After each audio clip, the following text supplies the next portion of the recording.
తమిళనాడులో hero Vijay political entry, కొత్త పార్టీని ప్రకటించిన నటుడు. కాసేపట్లో ఆదిలాబాద్ జిల్లా ఇంద్రవెల్లికి ముఖ్యమంత్రి, పలు అభివృద్ధి పనులకు శ్రీకారం చుట్టనున్న రేవంత్. ఢిల్లీలోని ఏపీ భవన్లో కాంగ్రెస్ నేతల ఆందోళన, కాసేపట్లో ధర్నాలో పాల్గొననున్న ఏపీ పీసీసీ చీఫ్ షర్మిల. భూ వివాదంలో చిక్కుకున్న మంత్రి అంబటి, కోర్టు ద్వారా నోటీసులు ఇచ్చామన్న విజయప్రసాద్.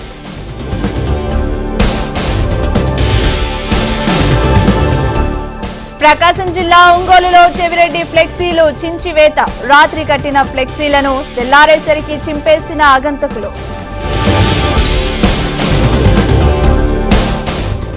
ఏలూరులో రేపు జరిగే సిద్ధం సభకు హ్యాండ్ ఇచ్చిన ఎమ్మెల్యే, తాను వైసీపీ సభకు రాలేనని తేల్చి చెప్పిన వసంత కృష్ణ ప్రసాద్.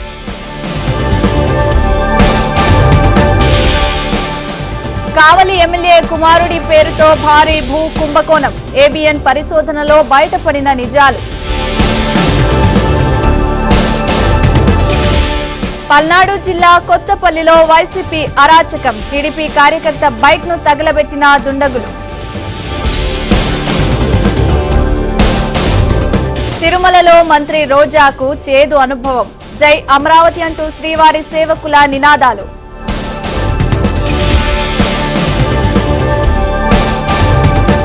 నెల్లూరు జిల్లాలో రెండో రోజు నిజం గెలవాలి కార్యక్రమం, టీడీపీ కార్యకర్తల కుటుంబాలకు భువనేశ్వరి పరామర్శ. గన్నవరం ఎమ్మెల్యే వల్లభనేని వంశీకి అరెస్టు వారెంట్ జారీ, ప్రసాదంపాడు కేసులో చర్యలు చేపట్టిన ప్రజాప్రతినిధుల కోర్టు.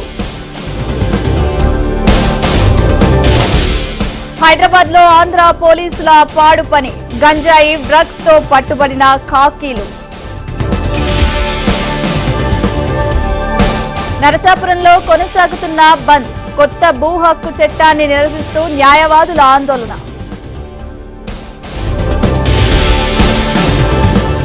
హైదరాబాద్ సైబర్ క్రైమ్ లో వైఎస్ సునీత ఫిర్యాదు, తనకు ప్రాణహాని ఉందని కంప్లైంట్.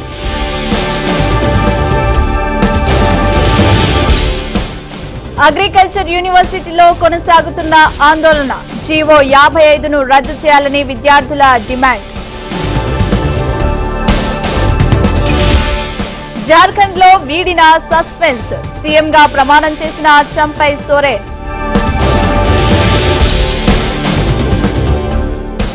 హేమంత్ సోరెన్ కు సుప్రీంకోర్టులో చుక్కెదురు, జార్ఖండ్ హైకోర్టునే ఆశ్రయించాలన్న ధర్మాసనం. ఈడీ నోటీసులను తిరస్కరించిన కేజ్రీవాల్, విచారణకు హాజరు కావట్లేదన్న ఢిల్లీ సీఎం.